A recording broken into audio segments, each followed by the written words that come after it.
The Denarth rain fell harder than Sundar had expected that night, beating down on the dark streets like an endless curtain of water. The taxi that dropped him off outside the diner had already vanished into the mist, leaving him standing there, suitcase in hand, feeling strangely small in the middle of nowhere. The neon sign above the door flickered weakly, open, casting a soft glow that shimmered in the puddles at his feet. He hesitated for a moment, staring at his own reflection in the glass window, watching the drops roll down as if the night itself was weeping. He could see inside a few lonely diners scattered at the tables. A waitress leaning tiredly against the counter, a man in the corner nursing a cup of coffee. It felt ordinary, quiet, but something about it drew him in, like the warmth of a memory he couldn't quite name. When he finally stepped inside, the door creaked softly and closed behind him with a faint click. The warmth hit him immediately, and so did the smell of fresh bread, rich coffee, and something sweet baking in the kitchen. The air was heavy with comfort. His shoulders relaxed just a little. He set his suitcase down next to the booth by the window, the one farthest from everyone else, and slid into the seat. It was late, and he was tired, not just from the long flight and the meetings that lay ahead, but from years of chasing something he couldn't always define. Outside, the rain blurred the world into streaks of gray and gold. He stared at it without really seeing, his mind already drifting elsewhere. A soft voice brought him back. "What can I get you tonight, sir?" The waitress stood there holding a small notepad. Her eyes were kind but distant, the way people's eyes are when they've spent too many nights on their feet.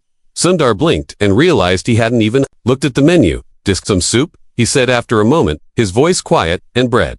"Thank you." She smiled faintly, nodded, and walked away. He leaned back in the booth and let his eyes wander around the diner. There was a couple near the door, whispering to each other and laughing softly. A truck driver sat at the counter, head bowed over his plate. The man in the corner hadn't moved since Sundar came in, his coffee untouched. The place felt like it belonged to another time where everyone carried their own small stories, their own quiet struggles, but nobody said them out loud. Sundar felt almost invisible here, and for a moment, he liked that dot, but then something caught his eye. The kitchen door at the far end of the room swung open briefly as the waitress passed through, and in that glimpse of light, he saw someone, a man, standing at the sink, his sleeves rolled up, scrubbing dishes with methodical, weary movements. Sundar might not have noticed at all, except there was something about him, something that tugged at a corner of his memory, the way his back curved under the weight of his work, the way his hands moved quickly but gently, like someone who had learned long ago how to endure. Sundar frowned and leaned forward, trying to see more clearly.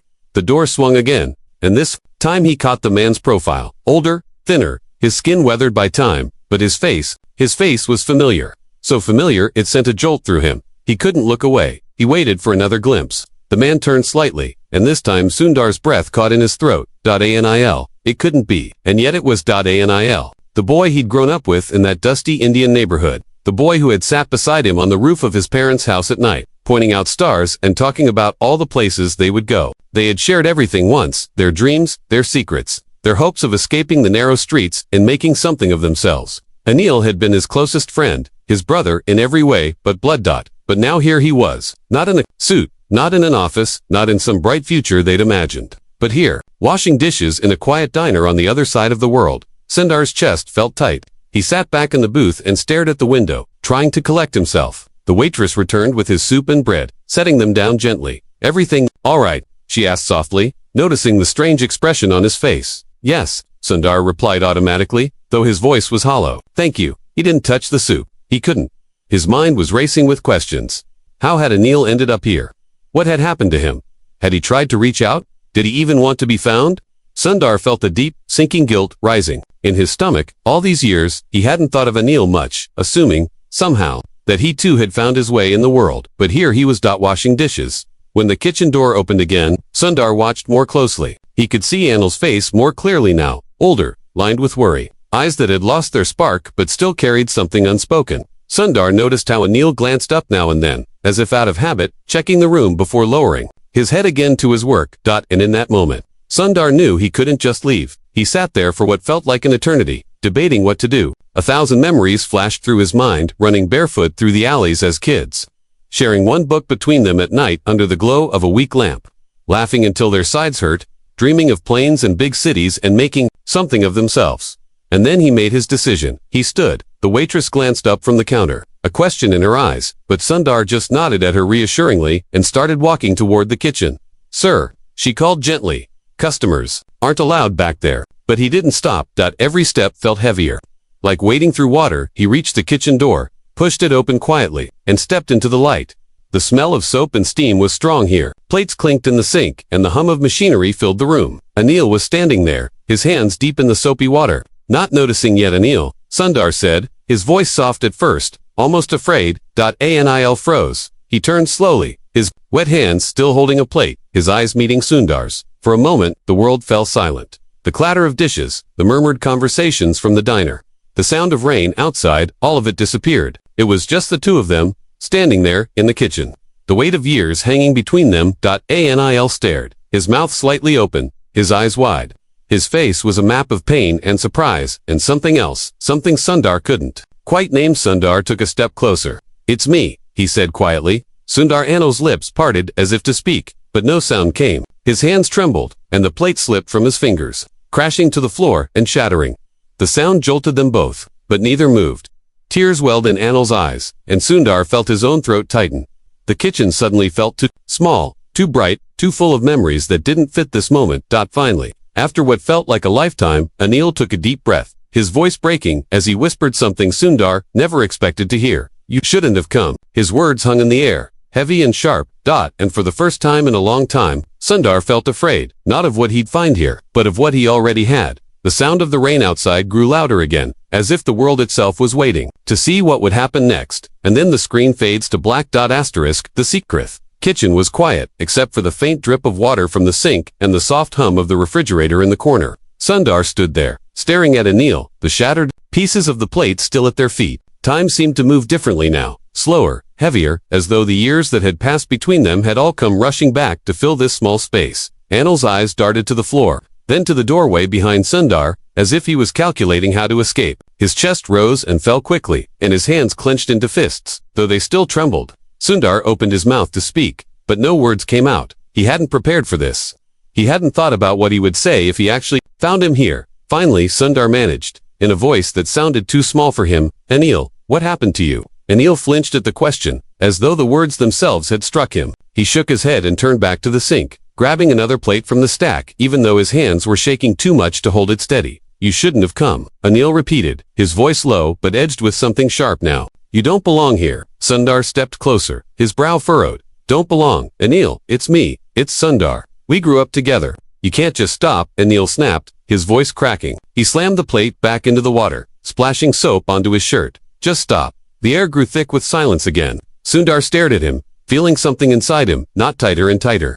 This wasn't the Anil he remembered, the boy who used to dream big, who used to smile so easily. This man in front of him was tired, beaten down, hiding behind walls Sundar couldn't yet see through. After a long moment, Anil spoke again, his voice softer now. "You don't understand, Sundar. You don't know what it's like. You left. You made it. You don't know what it's like to be the one left behind." The words sank deep, heavy as stones. Sundar felt them settle in his chest. He took another step forward, lowering his voice, as if afraid the truth would shatter if he spoke too loudly.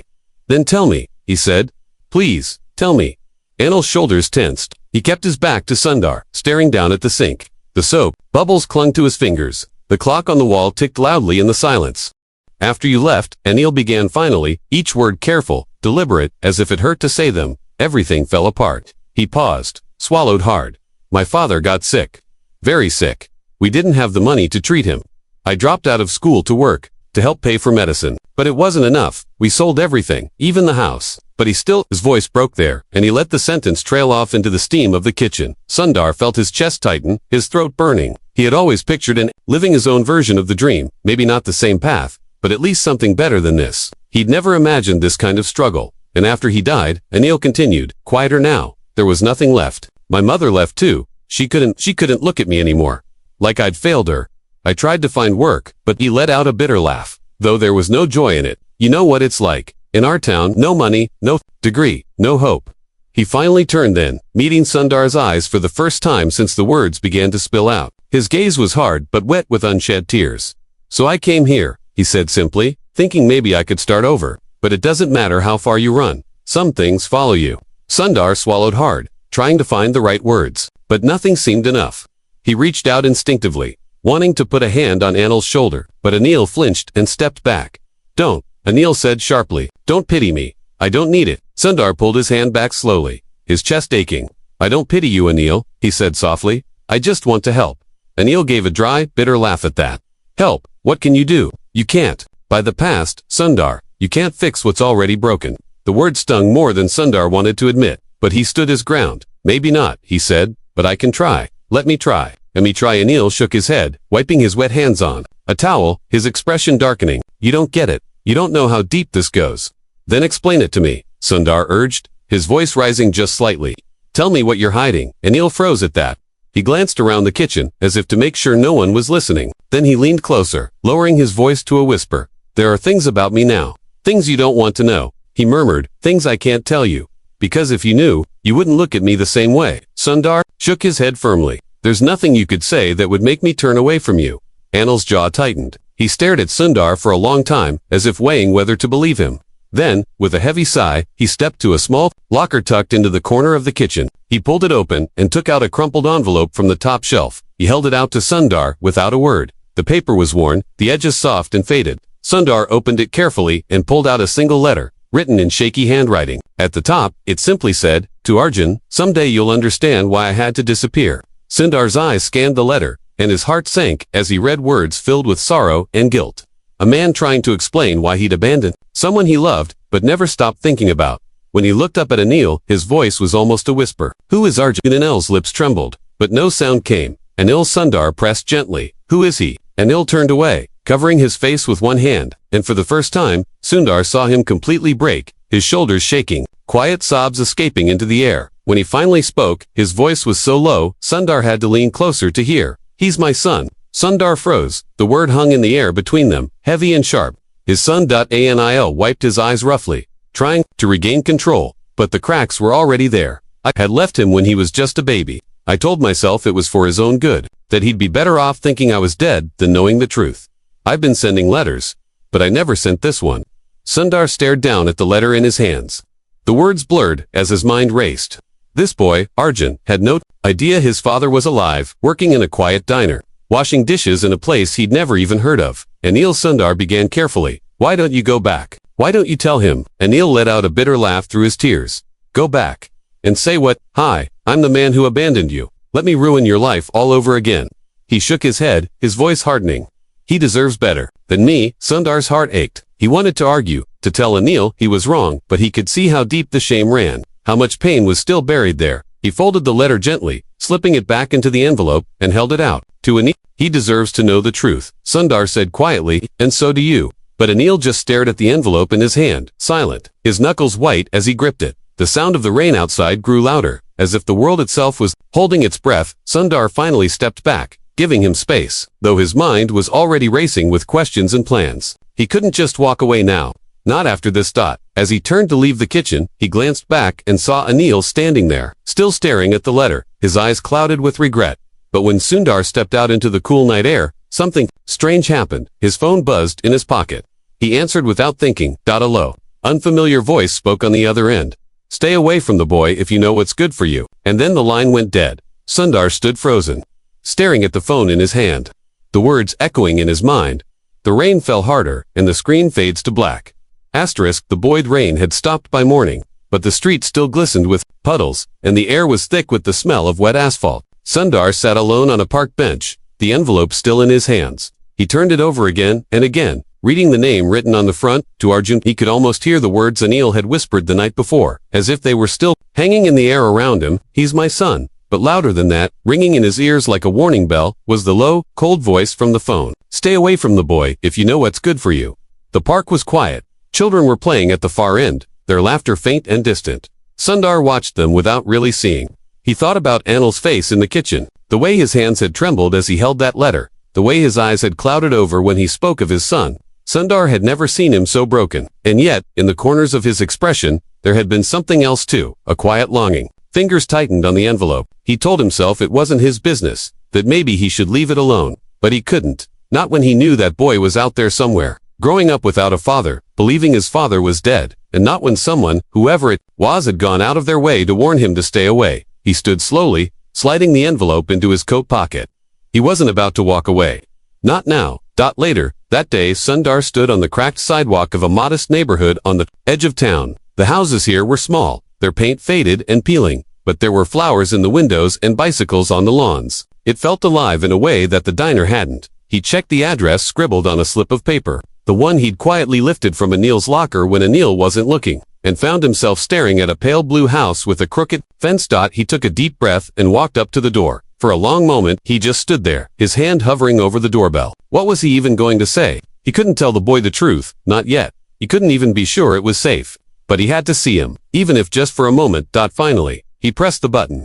The chime rang faintly inside. Footsteps approached, and the door swung open. A boy, maybe 10 or 11, stood there, barefoot, wearing a faded red t-shirt. His dark hair stuck up in messy tufts, and his eyes wide, curious, bright, looked up at Sundar expectantly. "Hi," the boy said. "Can I help you?" For a second, Sundar couldn't speak. He was staring at him, seeing pieces of Anil in his face, the same sharp cheekbones, the same quiet strength in his eyes. It was like seeing a ghost of the boy he'd once known.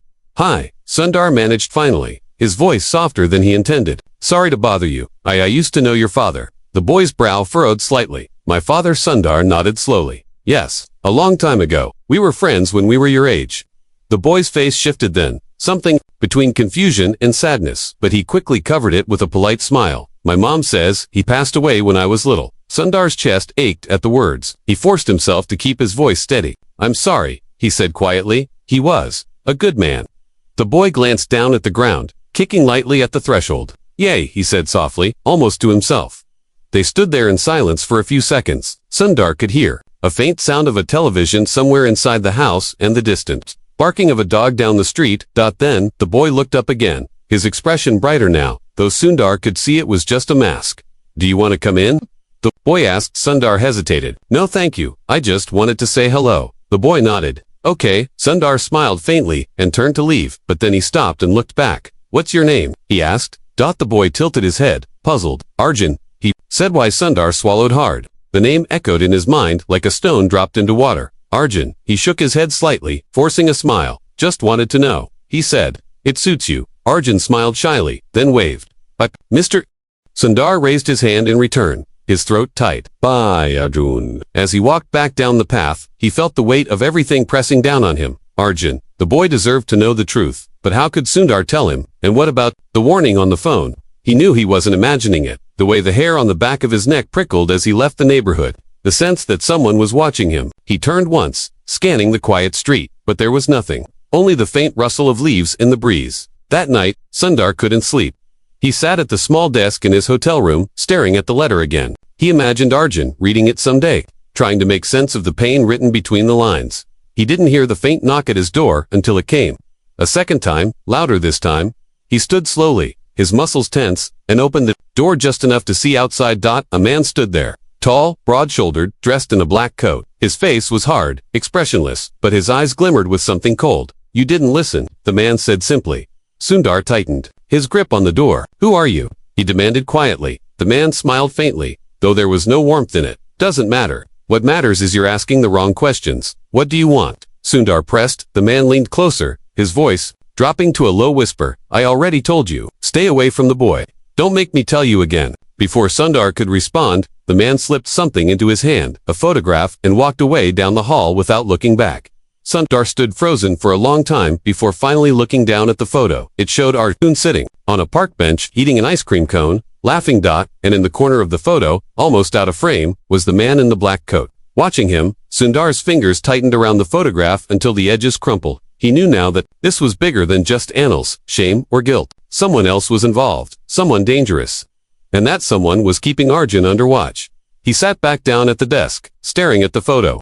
He could feel something deep inside him shift, a quiet resolve settling into place. He couldn't walk away now, not when Arjun was caught in the middle of something he didn't even understand. Outside, the wind picked up, rattling the window. The night felt heavy with unspoken threats and unanswered questions. And somewhere, far away, a boy named Arjun slept quietly, unaware of the storm that was beginning to gather around him. As Sundar stared at the photo in his hands, he whispered to himself, almost like a promise, "I'll protect you, no matter what." But just then, his phone buzzed on the desk. He hesitated before picking it up. A single text message appeared on the screen. No name, no number. Just for words. "You're already too late." The screen fades to black. The choicest night stretched long and heavy, refusing to give way to morning. Sundar sat in the dark of his hotel room, the glow of the phone screen the only light. He kept reading the message over and over. You're already too late. His fingers hovered over the keyboard, wanting to respond, but the number was blocked. No way to trace it. No way to reach whoever had sent it. He put the phone down and stared at the photograph again. Arjun's bright smile seemed to mock the silence of the room. Sundar thought of the boy asleep somewhere in that quiet neighborhood, unaware of the shadows circling around him. The words from the man in the black coat echoed in his mind. Stay away from the boy if you know what's good for you. But Sundar knew himself too well. He couldn't stay away. Not now. By morning he had made up his mind.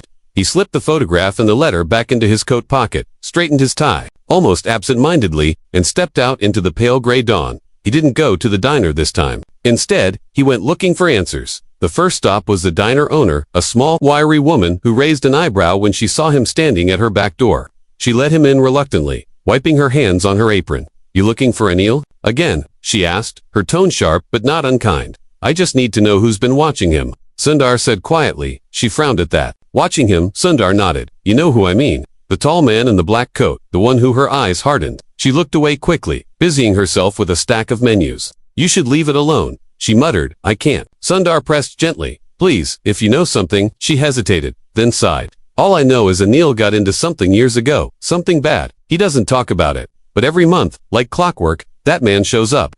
They talk, out back, and Anil always looks like he's dying inside when it's over. Then he goes right back to washing dishes like nothing happened. She looked up at him then, her expression grim. Whatever it is, you don't want to get mixed up in it. But Sundar didn't flinch. It's too late for that. She shook her head and turned away, muttering under her breath. Then God help you both. By the time Sundar left the diner, the sun had climbed higher, though it did little to chase away the chill that had settled deep in his bones. He walked the streets slowly, his mind turning over every possibility. It was clear now, Anil owed someone something. Money maybe, or something worse. And whoever held that debt had their claws in him so deep he'd rather live in shame than fight back. But Sundar couldn't just watch him drown. He made a decision then, a quiet, steady resolve. If he couldn't convince Anil to fight, then he would fight for him. That evening, he found the man in the black coat waiting at the park, leaning against a tree, smoking a cigarette, watching the playground where children laughed and swung in the golden light of sunset. He didn't look surprised to see Sundar. You're persistent, the man said dryly, his eyes never leaving the playground. You're threatening a boy. Sundar shot back, his voice calm but sharp. That ends now. The man chuckled low in his throat. You think you can just walk in here and fix everything with your clean suit and soft words. You have no idea what you're stepping into. Then tell me, Sundar demanded. How much does Anil owe you? The man finally turned his gaze on Sundar, and his smile was cold and thin. It's not just money, he said. It's about respect, about keeping people in their place. Your friend, he forgot his place. Sundar met his eyes evenly. Then put it on me. Whatever he owes you, I'll pay it. Whatever you want from him, take it from me instead. The man raised an eyebrow, as though amused. He flicked the cigarette into the dirt and stepped closer, his shadow falling over Sundar. That's a dangerous thing to say, he murmured. You don't even know the cost. I don't care, Sundar replied evenly. Just leave the boy out of it. The man studied him for a long moment, then gave a soft laugh. You've got till tomorrow night, he said. After that, it's out of my hands. He brushed past Sundar and walked away without another word. Later that night, Sundar returned to the diner, but Anil wasn't there. The kitchen was quiet, the sink empty, his locker open. A note lay on the counter, written in hurried, messy letters. Don't look for me. I have to do this my way. Sundar stared at the words, his heart sinking. He crumpled the note in his fist, already moving toward the door. He checked the streets, the alleys, the bus station, asking anyone who might have seen Anil. Finally, an old man at the corner store mentioned seeing him walking toward the abandoned factory on the edge of town. The factory loomed dark and silent when Sundar arrived, its windows shattered, its roof sagging. He slipped inside through a gap in the wall, his footsteps echoing on the cracked concrete floor. He found Anil in the middle of the vast empty space, sitting on a low beam, his head in his hands. Anil, Sundar called softly. Anil looked up, startled when he saw Sundar. His eyes darkened. I told you not to come, he said hoarsely. Sundar walked closer, unafraid. You can't do this alone, he said. You don't have to. Anil shook his head. You don't understand. This is the only way. If I pay them off tonight, they'll leave the boy alone. And what about you? Sundar asked sharply. What happens to you? Anil let out a bitter laugh. Me, I'm already finished. Sundar knelt in front of him, gripping his shoulders. Listen to me, he said firmly. You are not finished. You are not broken. You are still the same boy who used to sit on the roof with me and dream about the stars. Do you remember? We promised we'd both make it out. Both of us. Anil's face crumpled, and he looked away. That boy is gone. No, Sundar whispered fiercely. He's still here, you just forgot. Anil's breath hitched, and for a moment, something in his eyes softened, a flicker of the boy he used to be. But before Sundar could say more, the sound of sirens cut through the night. Red and blue lights flashed against the broken windows, and the low growl of engines filled the air. Anil's eyes went wide, and he whispered, "You shouldn't have followed me. Now it's too late." Outside, the doors of dark cars slammed shut, and heavy footsteps approached the factory. Sundar stood slowly, turning toward the sound, his jaw set, his hands curling into fists. The shadows of men moved closer, their voices low and sharp. And the screen fades to black. Asterisk. The sacrifice. The factory doors groaned as they swung open, the sound echoing through the hollow space like a warning bell. Boots scraped against the cracked concrete floor, and the faint red and blue light from the sirens outside bled into the shadows. Sundar stood perfectly still, his body tense, his breath slow and deliberate. Beside him, Anil looked like a man halfway between fight and collapse, his hands clenching and unclenching at his sides. Figures emerged from the dark. 5, maybe 6 of them, all dressed in heavy black coats. At their center was the tall man from the park, his sharp silhouette unmistakable even in the dim light. He stopped just a few feet from Sundar and Anil, his face calm, his eyes glinting with quiet amusement. "Well," the man said finally, his voice carrying easily in the silence, "you just don't listen, do you?" Sundar took a single step forward, squaring his shoulders. "You said until tonight, here I am." The man smiled faintly, though it didn't reach his eyes. "And here he is," he said, nodding at Anil, "ready to finally pay what he owes." Anil swallowed hard, his gaze dropping to the floor. Sundar noticed how his hands were shaking, but he didn't move to comfort him. Not yet. He needed to keep his focus on the man in the black coat. "You'll take me instead," Sundar said firmly, his voice steady despite the tension tightening his chest. "Whatever debt he owes, whatever you want from him, take it from me." The man raised an eyebrow, clearly intrigued. "Oh," he said, dragging the word out. "Now that is interesting." He circled Sundar slowly, his eyes studying him like a predator, sizing up unfamiliar prey. "And what exactly do you think you have to offer me?" "More than he ever could," Sundar replied without hesitation. "I can pay you 3 times what he owes." Tonight, the man stopped in front of him, their eyes locked. Then he chuckled, softly, shaking his head. "You really think this is just about money?" he asked. "Oh no, no, no. This is about reminding people where they stand." "Then let me take his place," Sundar pressed. "You want a man to break, you want someone to use as an example, then take me, but let him go, and leave the boy alone." The man studied him for a long moment, the faintest smirk on his lips. "You're very brave," he said finally, "or very stupid. I haven't decided which yet." Then he glanced at the others behind him and gave a sharp nod.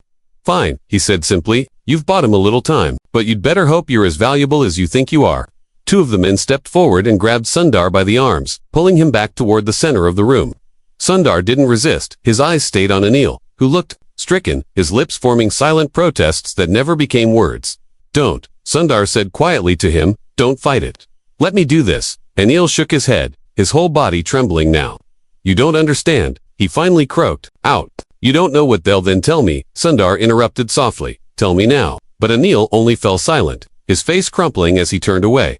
The man in the black coat clapped his hands together, breaking the moment. "All right then," he said briskly, "let's finish this." They took Sundar to a back office, a small, cold room with a single bulb swaying from the ceiling. The walls were lined with dusty shelves, and the air smelled of oil and iron. They shoved him into a chair and tied his wrists to the arms with coarse rope. The man in the black coat stood by the door, watching silently.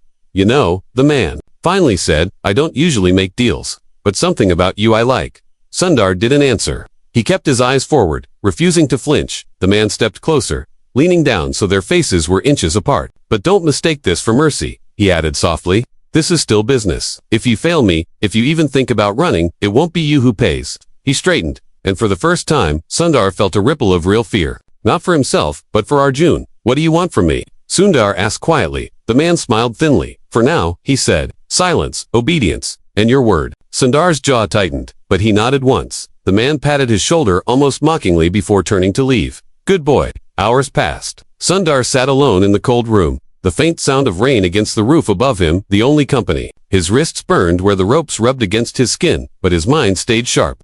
He thought about Anil, about Arjun, about the letter still folded in his pocket.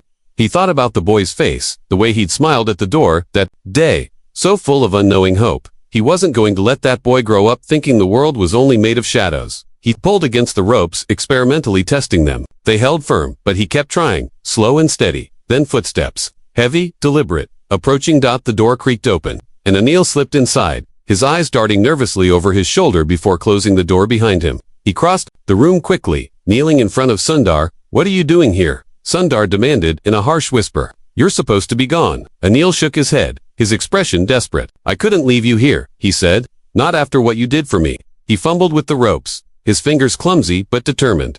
"Stop," Sundar hissed. "You'll get caught." "I don't care," Anil shot back, his voice cracking. "I can't let you pay my debt.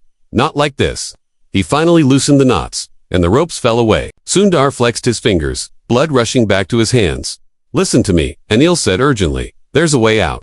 Through the storage room, it leads to the river. You can still the sound of a gun cocking cut him off." Both men froze. Slowly. They turned to see the man in the black coat standing in the doorway, his pistol raised, his expression cold. "Touching," the man said flatly. "Really? But it ends here." Anil stood slowly, his body shielding Sundar. "No," he said quietly, "it ends with me." The man's eyes narrowed. "Move." But Anil didn't move. His hands balled into fists at his sides, his whole body trembling, but he stood his ground. For the first time, Sundar saw it, the boy he'd once known, the boy who'd dreamed of stars, standing tall again. "He has nothing to do with this," Anil said steadily. "You want someone to pay? Then take me." The man's lips curved into a thin smile. Finally, he murmured, "You understand?" But before he could react, Sundar stepped forward, standing shoulder to shoulder with Anil. "We both do," Sundar said quietly. The man in the black coat raised the pistol higher, his finger tightening on the trigger. And just then, a crash of glass shattered the moment. The windows of the office exploded inward, and voices roared from outside. "Police, hands, where we can see them." In the confusion, Sundar grabbed Anil's arm and pulled him toward the storage room. They ran, hearts pounding, as shouts and footsteps erupted all around them. They burst through the back door and into the night air, the cold wind cutting against their skin. Ahead, the river shimmered in the moonlight. They didn't stop running until they reached the edge, collapsing against the embankment, gasping for breath. Sirens wailed in the distance. Red and blue lights flashed across the sky. Anil fell to his knees, his chest heaving, his hands pressed to the ground. "Why did you come back for me?" he asked hoarsely. Sundar crouched beside him, gripping his shoulder. "Because you're my brother," he said simply.